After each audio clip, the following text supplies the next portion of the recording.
వైసీపీలో చేరే ప్రసక్తే లేదన్నారు డొక్కా. ఏ పార్టీలో చేరాలి అన్న దానిపై ఇంకా నిర్ణయం తీసుకోలేదన్నారు. అప్డేట్స్ మా ప్రతినిధి కృష్ణను అడుగుదాం. కృష్ణ, డొక్కా వ్యాఖ్యలు ఏ విధంగా అర్థం చేసుకోవచ్చు? వైసీపీలో చేరే ప్రసక్తే లేదంటున్నారు, మళ్ళీ వైసీపీ అధిష్టానం క్షమాపణ చెప్పారు. అంటే భవిష్యత్తులో ఏమైనా ఆ పార్టీ వైపు చూసే అవకాశం ఉందా?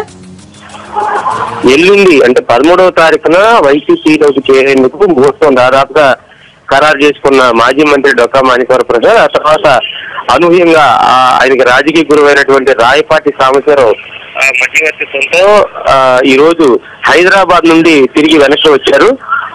అయితే యాక్చువల్ గా ఏప్రిల్ నెలలోనే డొక్కా టీడీపీలో చేరడానికి ముహూర్తం కూడా ఖరారు చేసుకున్నారు. అప్పుడు దాదాపుగా ఇక్కడ తాడికొండ ప్రాంతంలో ఉన్నటువంటి కొద్దిమంది తెలుగుదేశం నేతలు డొక్కా రాకను వ్యతిరేకించడంతో ఆ పరిస్థితి వాయిదా పడింది. ఆ తర్వాత కూడా అంటే ఎన్నికలు జరిగిన తర్వాత నుంచి చాలా కాలం వరకు రాజకీయాలకు దూరంగా ఉన్నారు. అయితే ప్రత్యక్షంగా కొంత ప్రజలను కలుస్తూ ఎప్పటికప్పుడు అంటే ప్రజల నుంచి దూరం కాకుండా అయితే ఉన్నారు, రాజకీయాలకైతే దూరంగా ఉన్నారు. అయితే ఈ నేపథ్యంలోనే వైసీపీలో ఈ నెల 13వ తారీఖున చేరతారని పెద్ద ఎత్తున ప్రచారం జరిగింది. ఆయన అనుచర వర్గం కూడా దీన్ని ఖరారు చేశారు.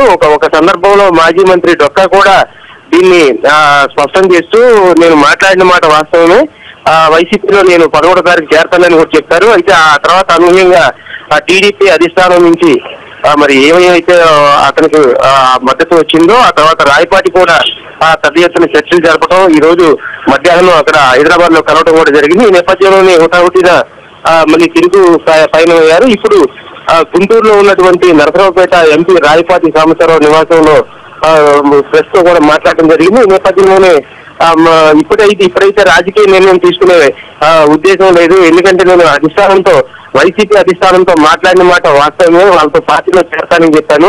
కానీ ఇప్పుడు వాళ్ళకి నేను క్షమాపణ చెప్తున్నాను, ఎందుకంటే నేను వైసీపీలో ఇప్పుడైతే చేరలేను, ఏ పార్టీలో చేరాలనేది కూడా ఇప్పుడు నేను చెప్పలేను, భవిష్యత్తులో నిర్ణయం తీసుకుంటానని మాజీ మంత్రి డొక్కా చెప్పడం జరిగింది. అయితే దీని వెనక మాత్రం ఖచ్చితంగా టీడీపీ ఎంపీ అయినటువంటి రాయపాటి సాంబశివరావు గట్టిగా ప్రయత్నించారని చెప్తా ఉన్నారు. ఎందుకంటే మొదటి నుంచి కూడా ఆయన కాంగ్రెస్ లో ఉన్నప్పటి నుంచి కూడా డొక్కా మాణిక్యవర ప్రసాద్ ఆయనకి అత్యంత సన్నిహితుడిగా ఉన్నారు. ఆయన ఎంపీగా పనిచేసినప్పుడు కూడా, ఈయన మంత్రిగా పనిచేసినప్పుడు కూడా చాలా సన్నిహిత సంబంధం నేపథ్యంలో ఖచ్చితంగా మాజీ మంత్రిగా పనిచేసిన డొక్కాని పోగొట్టుకోకూడదనేటువంటి ఆలోచనతో పట్టుబట్టి రాయపాటి తన గూటికి చేర్చుకున్నట్టు తెలుస్తోంది. అంటే ఇప్పటికైతే టీడీపీలో చేరే విషయం చెప్పలేదు, కానీ భవిష్యత్తులో మరో 10 రోజుల్లో తన నిర్ణయం ఉంటుందని ఆయన వర్గీయులు చెప్తా ఉన్నారు. కృష్ణ, రాయపాటి తన రాజకీయ గురువైన రాయపాటి ఒత్తిడి మేరకు ప్రస్తుతం వైసీపీలో చేరే ప్రసక్తి లేదన్నారు, కానీ తన గురువు సూచించిన పార్టీలో చేరే అవకాశాలు అయితే ఎక్కువగా కనిపిస్తున్నాయి కదా?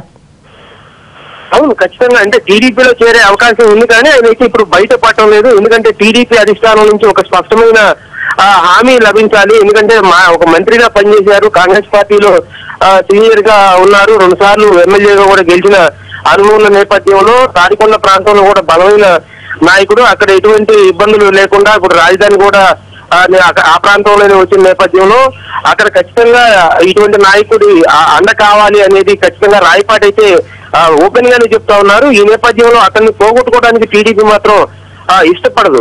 అయితే ఈ నేపథ్యంలో అతనికి ఎటువంటి హామీ లభిస్తుంది, ఏ పదవి ఇస్తారు, ఇప్పుడు కార్పొరేట్ పదవులు ఏమన్నా ఇస్తారా లేదా అనేది కూడా ఆలోచించుకుంటారు. ఎందుకంటే ఇప్పుడు ఉన్న కాలంలో వైసీపీని కాదని అటు కాంగ్రెస్ ని కాదని ఇప్పుడు టీడీపీకి వస్తే ఏ పదవి లేకుండా ఒక మాజీ మంత్రి ఉండటం అనేది కూడా కొంత ఆయన అంచనా వర్గానికి ఇబ్బంది కలిగించే అంశం కాబట్టి తనకి ఏ పదవి ఇస్తారనేది కూడా టీడీపీ అధిష్టానంతో చర్చించి ఖచ్చితంగా టీడీపీకి వెళ్లే అవకాశం ఎక్కువగా ఉంటుంది.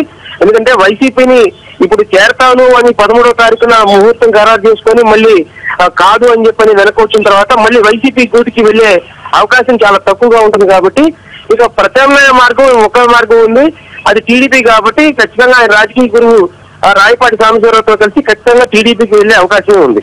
Krishna, thank you.